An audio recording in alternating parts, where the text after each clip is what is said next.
Bonsoir et bienvenue sur Africap Télévision, la chaîne du continent. Africap Télévision reçoit aujourd'hui avec un immense plaisir le Premier ministre de la Côte d'Ivoire, M. Daniel Kablan-Douka. Daniel Kablan-Douka, merci d'avoir accepté l'invitation d'Africap Télévision. Et tout de suite, première question, cette rencontre Africa CEO Forum, la rencontre des dirigeants des grandes entreprises africaines, devait se tenir au préalable en Côte d'Ivoire, à Abidjan en Côte d'Ivoire. Malheureusement, les contingences ont fait que ce sera finalement à Genève que les dirigeants des grandes entreprises africaines se retrouveront pour la troisième fois consécutive. N'est-ce pas un peu regrettable? Merci, cher ami Youssouf, de cette question qui est effectivement importante. Mais bon, je dirais d'abord que ce n'est que partie remise. Vous savez, effectivement, comme vous l'avez souligné, que cette rencontre devait se tenir à Abidjan, mais il se trouve qu'il y a eu l'Ebola dans la région. Donc les pays frères comme le Libéria, la Sierra Leone, la Guinée ont été touchés par cette maladie. Bien que la Côte d'Ivoire n'ait pas Ebola, compte tenu d'un certain nombre de dispositions prises, il y avait cette crainte d'avoir une certaine désaffection des participants qui a fait que finalement donc, il y a eu une décentralisation ici au niveau donc, de Genève. Mais nous pensons en fait que ce n'est que partie remise. Voilà, donc je pense que prochainement on aura la chance d'avoir le CEO Forum qui se tiendra donc à Abidjan. On espère bien. Je vous le disais au début, cette interview va s'articuler essentiellement autour du programme Côte d'Ivoire émergent. Ça, c'est l'horizon 2020. On est en 2015, pratiquement à 5 pas de ce cap. Que se présente-t-il aujourd'hui en Côte d'Ivoire sur le plan Côte d'Ivoire émergent 2020? Bien, mais écoutez, vous savez, à la sortie de la crise, dès que le gouvernement a été mis en place le 1er juin 2011, le président de la République a signé 3 buts principaux au gouvernement. Le premier but, c'est d'abord amener la paix et la sécurité dans le pays, parce que sans paix et sans sécurité, vous ne pouvez pas avoir donc de croissance et disons d'investissement. Le deuxième objectif, c'est aller vers la réconciliation nationale, qui est un élément très fort qu'il fallait faire. Et le troisième, et bien sûr, c'est la croissance économique. Rapidement, en quelques mots, la paix et la sécurité s'est rétablie dans le pays, puisque nous sommes à Genève. Actuellement, si vous regardez l'indice des Nations Unies en matière de sécurité, la Côte d'Ivoire est classée au même niveau que Genève. Vous étiez de 4, vous êtes venu à 2? Mais voilà, de 4, nous sommes venus à 2. Mais sur la liste nationale, c'était de 3,8 à 1,18? Exactement, vous avez donc les bons chiffres, c'est bien ça. Donc vous voyez qu'on est venu à la normalité dans ce domaine. En ce qui concerne donc la réconciliation nationale, des efforts importants ont été faits, qui fait que les partis politiques maintenant participent à la vie et nous allons vers une normalisation. Et ces élections, donc 2015, au niveau des présidentielles et ensuite les élections régionales et les élections municipales, disons législatives, vont se passer dans de bonnes conditions. Maintenant, en matière économique, pour répondre à votre question de manière précise, on a fait un plan de développement 2012. Le PND? Le PND, oui, etc. 2012-2015. Il avance normalement. Les résultats, c'est que depuis 3 ans, la Côte d'Ivoire connaît une croissance forte de 9%. C'est une des croissances les plus élevées dans le monde. L'objectif était d'avoir des chiffres. Les chiffres, on pense l'avoir cette année 2015. Voilà. Et parce qu'il fallait mettre en place un certain nombre de réformes, faire un certain nombre d'éléments qui ont quand même permis, puisqu'en 2011, l'année de la crise, là, il y a une baisse de croissance de 4,7%. Mais depuis lors, donc, la croissance était forte. Nous sommes, comme je le disais, à 9% en moyenne sur les 3 dernières années. Et maintenant, dans le PND, donc nouveau, puisque le PND 2012-2015 était de, disons que, de 22 milliards donc de dollars prévus d'investissement au niveau donc, de la Côte d'Ivoire. Maintenant, nous sommes en train de parachever maintenant le PND 2016-2020 pour vraiment permettre donc aller à l'émergence. Voilà ce que nous sommes donc en train de faire avec une vision de projection 2040. Parce que la Côte d'Ivoire a toujours fait des perspectives soit décennales ou des perspectives lointaines, un peu comme une voiture qui fonctionne, qui marche. Vous avez le feu de route et donc les feux donc à côté pour permettre donc de voir la route. Mais il est de temps en temps bon de voir les éléments lointains parce que si vous prenez des données comme la démographie, c'est important d'avoir les objectifs dans une génération. Voilà. Voilà. Vous avez bien dit, hein, le programme Côte d'Ivoire émergent à l'horizon 2020, c'est 3 axes. Le premier axe, paix et sécurité. Vous avez parlé de l'indice d'insécurité qui a chuté sensiblement. Mais quand même, sur le terrain, il y a quelques soubresauts d'attaques, notamment dans la partie sud-ouest, qui fait dire à quelques-uns quand même que la Côte d'Ivoire n'est pas encore totalement sortie de la crise. Qu'en dites-vous? Mais écoutez, est-ce que parce qu'il y a eu quelques attaques de terroristes en France, qu'on peut dire que la France est un problème de sécurité? Nous sortons effectivement d'une période de crise. Vous avez raison de poser la question. Il y a eu des difficultés dans l'Ouest, mais l'Ouest est totalement maîtrisé maintenant. Disons que nous avons fait récemment d'ailleurs une réunion avec le Libéria, une réunion quadripartite comprenant donc la Côte d'Ivoire, le Libéria et les forces, donc l'ONUCI en Côte d'Ivoire, la MINUSTAH au Libéria, avec conclusion, permettre à chacun des États d'avoir donc une possibilité de poursuite si des gens attaquaient une des parties. Et nous avons installé du côté de Grabo un camp donc, militaire moderne pour éviter donc, disons que ces transgressions. Donc la sécurité, elle est là en Côte d'Ivoire, elle est dans tout le pays et disons que les mesures donc, vont être prises au cas où quelques-uns aient encore cette idée d'attaquer le pays pour éviter ce genre donc, de choses. La préoccupation fondamentale du gouvernement, actuellement, c'est de pousser donc une croissance que soit de manière forte et durable et surtout de plus en plus inclusive en faveur notamment donc des jeunes et des femmes et qui doivent participer davantage donc au développement et donc toute la population qui doit tirer profit donc de ce développement. Si vous regardez les derniers chiffres de la Banque mondiale, du Fonds monétaire sur les 3 dernières années, ils indiquent qu'il y a une croissance du produit intérieur brut de 25%. Et de revenus par habitant de 15%. Donc il y a une amélioration du revenu donc, disons que des populations au niveau de la Côte d'Ivoire. Oui, l'autre axe du programme Côte d'Ivoire émergent 2020, c'est la réconciliation nationale et la cohésion sociale. Et dans cet axe, je crois qu'il y a une grande ouverture vers l'opposition. Mais pour certains de vos adversaires, on voit beaucoup plus dans cette ouverture, surtout pour ce qui se passe quand on voit au sein du FPI ce qui se passe, on voit plutôt une manipulation politicienne. Qu'en dites-vous de l'ouverture et la réconciliation de ce qui se passe au niveau du FPI, qui est un des principaux partis d'opposition chez vous? Mais il faut d'abord dire qu'il n'y a pas que l'FPI au niveau de l'opposition, donc en Côte d'Ivoire. En août 2012, il y a une rencontre qui s'est tenue à Grand Bassam pour qu'il y ait tous les partis d'opposition qui se voient pour discuter la nouvelle donne au niveau de la Côte d'Ivoire. Le FPI a participé, mais c'est dit observateur. Et disons que les 11 autres partis d'opposition ont conclu un cadre de dialogue avec le gouvernement.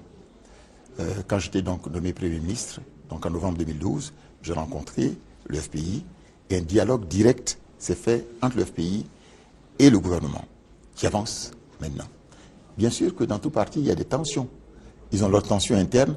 Ce n'est pas le gouvernement qui doit régler ces tensions. Ils sont en train de trouver des solutions.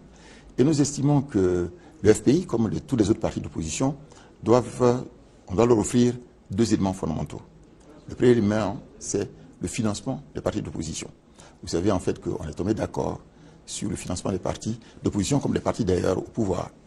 Deuxième chose, c'est un statut de l'opposition, de manière à ce que nous puissions prendre en compte l'existence de cette opposition, qui est des droits, notamment donc, participer donc, aux élections, communiquer, avoir la sécurité, et on va aller plus loin. Et quelque chose d'ailleurs que nous leur proposons, et qui pour le moment ne sont pas d'accord, c'est d'avoir un statut de chef de l'opposition. Vous voyez ce que je veux dire? Donc sur cette question là-bas, la CDVR, qui était à la Commission de dialogue, vérité et réconciliation, a fait un travail de manière globale au niveau de la Côte d'Ivoire pour aller vers la réconciliation. Elle n'est pas seulement que politique, elle est aussi sociale. Et vous savez, dans le budget 2015, nous avons prévu donc 10 milliards de francs CFA comme fonds d'indemnisation, avant donc de mobiliser la communauté internationale. Il nous faut apaiser donc la situation au niveau donc, de la Côte d'Ivoire, renouer les fils, disons, distendus en matière donc, sociale et permettre donc de repartir très très fort. Après donc, cette période de crise, il y a eu quand même 3000 morts.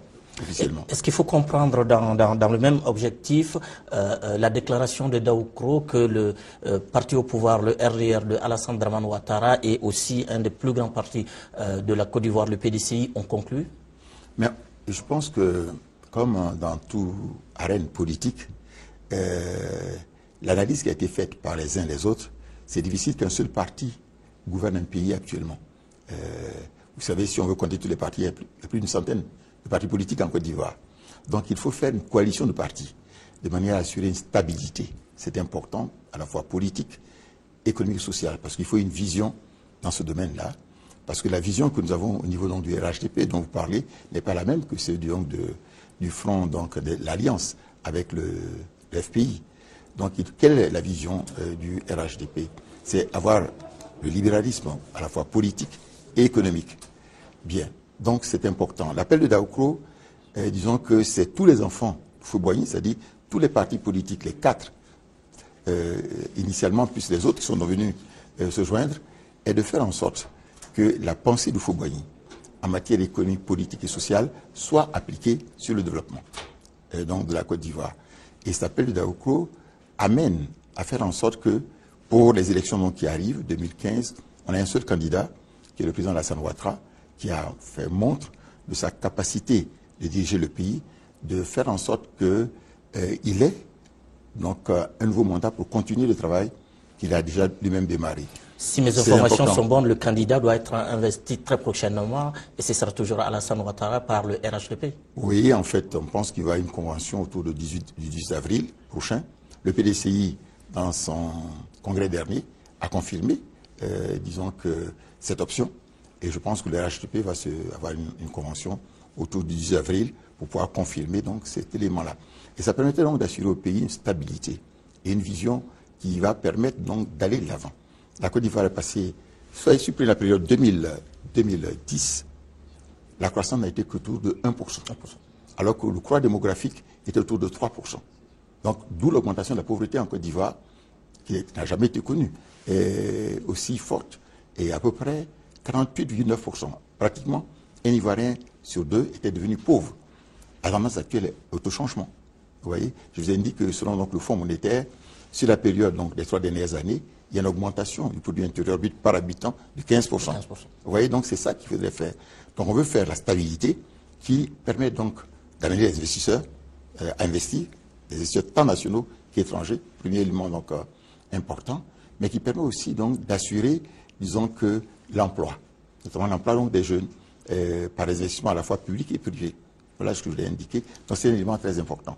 Pour revenir au thème principal de cet entretien, le plan Côte d'Ivoire émergent, vous savez, Monsieur le Premier ministre, que dans ce programme, vous avez accordé une place importante au secteur privé. Est-ce que vous pouvez nous détailler un peu le rôle, surtout la place que doit prendre le secteur privé dans cette émergence de la Côte d'Ivoire à l'horizon 2020? Mais je dois d'abord dire que c'était déjà le cas en Côte d'Ivoire dans les années passées, avant 2000. Si vous prenez le temps du président Fouboigny, prenez la période donc, de 1960 jusqu'à 1999, avant le coup d'État, le secteur privé était déjà le moteur de la croissance en Côte d'Ivoire. Dans le programme actuel, disons que 2012-2015, la part du secteur privé dans l'investissement, c'est 60%, qui ont été prévus. Je vous disais qu'au total, il y avait 22 milliards de dollars d'investissement. Et la réalité, les chiffres, donc en 2012, si vous regardez donc les chiffres des investissements en Côte d'Ivoire, 62% ont été faits par le secteur privé, tant national qu'étranger. Prenez les données, donc 2014, on a atteint 64%. L'objectif dans le programme 2016-2020, pour l'émergence dont vous parlez, cher ami Youssouf, c'est de montrer que nous allons aller plus loin, aller entre 65% et 70% d'investissements vont être faits par le secteur privé. Mais comment le secteur privé peut-il investir ces sommes importantes au niveau de la Côte d'Ivoire? Mais c'est parce qu'il faut qu'ils aient un retour d'investissement qui soit parmi les plus élevés dans le monde, dans un environnement, c'est un environnement donc de paix et de développement. Donc d'où les réformes qui sont donc faites dans le cadre donc, du Doing Business. On est passé quand même, on était classé, comme je le disais tantôt. 177e, vous avez gagné 30%. Non, mais ce qui est important à dire, c'est le saut qualitatif. On était dans les 10 premiers pays réformateurs dans le monde 2 années consécutives. Ça, c'est un problème. Avec les Américains, dans le cadre du Doing Business, nous sommes, disons que, maintenant éligibles au threshold du MCC. Et je le disais aussi, disons que dans le secteur donc, des mines, il y a des performances importantes qui sont faites donc, par la Côte d'Ivoire. Donc, je pense que 2016-2020, le secteur privé international, mais aussi, il ne faut pas l'oublier, le secteur privé donc national va jouer un rôle important. Je crois que c'est important quand même qu'on parle du secteur privé national aussi. Oui, le secteur privé national, et notamment des réformes que vous, entreprenez, notamment celui que vous venez de recevoir avant d'ailleurs de venir ici à Genève, sur la fiscalité qui a conclu. Donc, une des principales conclusions était qu'il y a une superposition un peu des différentes réformes ou des différents codes de l'assiette qui fait que entre les différentes fiscalités, on n'y voyait pas beaucoup de choses et surtout qu'il y avait de grosses pertes pour l'économie nationale. Oui, c'est exact. Disons que globalement, on a constaté que là, disons que le ratio recette fiscale par rapport au produit intérieur brut n'est pas aussi élevé qu'il aurait dû être. On est autour de entre 15 et 16 %. 15-16. Bien. Au niveau du UEMOA, on est autour de 17 %. Par le passé, disons que nous sommes en deçà de ces 17 % communautaires. Donc il faut aller plus loin justement là. Il faut améliorer notre objectif dans la réforme dont vous parlez. C'est d'abord d'élargir l'assiette, mais de baisser les taux d'imposition. C'est ça, donc, l'essentiel. Mais bien sûr, ensuite, vous avez un listage donc, des différents secteurs qui sont donc concernés, par exemple sur la TVA, sur... Bon. Mais pour revenir en fait au secteur privé national dont on parlait donc, au début, notre objectif, c'est de faire que ce secteur privé national prenne une part plus importante. Actuellement, le secteur privé national, surtout donc les PME, PMI, représente 80% du nombre des entreprises en Côte d'Ivoire. Mais leur part dans le PIB, le produit intérieur brut, n'est que de 18%. Notre objectif, c'est de faire en sorte que pour, disons que 2020, ils représentent au moins 40% du produit intérieur brut. Vous voyez, ça fait que plus que doubler. Mais pour ça, on a mis en place ce qu'on appelle le programme Phoenix, qui va faire en sorte que le secteur privé donc, national va pouvoir, par des réformes, et financé lors de 85 milliards de francs CFA. Ça veut dire que vous allez travailler sur la plus-value, la transformation locale? Entre autres, mais aussi faire en sorte que des jeunes soient aidés à rentrer donc, dans le tissu social par l'auto-emploi, par disons, le développement pour ceux qui existent déjà, et disons que par des études d'opportunités et de niches, donc en matière nationale d'investissement, mais aussi internationale. C'est vers ça que nous allons, pour que c'est une synergie entre le secteur privé donc local et le secteur privé donc international, parce que ce qui est important, quand le privé international arrive quelque part, il regarde comment les entreprises nationales sont traitées. Vous voyez ce que je veux dire? S'il sent que les entreprises nationales sont bien traitées, qu'elles se développent, il peut faire des partenariats, les joint ventures, entre le privé national et le privé non international. Oui, Monsieur le Premier ministre, le temps imparti pour cet entretien tire vers sa fin. Une dernière question cependant. Je sais que dans le monde entier, on parle maintenant du fameux pont, le pont Arikona Bédié. Vous avez lancé un grand programme d'infrastructure, donc il n'y a pas que le pont Arikona Bédié. Il y a deux autoroutes majeures, celui d'Abidjan à Lagos et celui d'Abidjan Ouaga, mais il y a aussi d'autres infrastructures telles que la rénovation de l'aéroport international Félix Houphouët-Boigny. Brièvement, quel est cet immense programme d'investissement en matière d'infrastructure et surtout en matière d'électricité, parce que dans le programme Émergence 2020, vous en êtes à peu près à 1600 de mégawatts de production d'électricité. Vous ambitionnez de le porter à 4000 à 4500 si mes chiffres sont bons. Mais écoutez, vous avez beaucoup de données qui sont exactes. Pour le pont Arikona Bédié, c'est un pont qui doit se faire à la fin des années 90. Pour différentes raisons, compte tenu de la crise, n'a pas pu avoir lieu, qu'on a réalisé à la demande du président Alassane Ouattara, et qui fait quand même 300 millions de dollars, 150 milliards de francs CFA. C'est un pont donc, qui est majestueux, qui a quand même 1,5 km sur la lagune, et disons que 7 km donc, de route, c'est 2 fois 3 voies. Donc c'est important avec un échangeur qui fait donc, la fierté donc, au niveau de la Côte d'Ivoire. Donc, vous avez parlé de l'autoroute, il y a l'autoroute effectivement à Abidjan, qui est s'arrêté à Saint-Grobo, qui est maintenant atteint Yamoussoukro, et qui va continuer donc dès cette année sur Tiebissou et en montant dans le Boaké et ensuite, comme l'avait dit, vers Ouaga. Maintenant, l'autoroute donc disons que côtière d'Abidjan donc vers Lagos, c'est une autoroute d'environ 1000 km, 2 fois 3 voies au moins. Et donc au niveau de la partie ivoirienne, nous avons commencé déjà entre Abidjan et Grand Bassam. Je sais que le Niger aussi a commencé. Donc nous sommes en train de voir avec les autres pays frères, notamment donc le Ghana, le Togo et le Bénin, de manière à ce que nous puissions donc réaliser cette infrastructure qui va donc concerner entre 30 et 50 millions de personnes sur cette voie et permettait donc, c'est une autoroute sur la péage et gérée au mode du privé. Mais la même autoroute va se faire aussi de l'autre côté en liant les deux ports, Abidjan et San Pedro, que le président donc a annoncé lors de sa visite d'État dans l'ouest de la Côte d'Ivoire.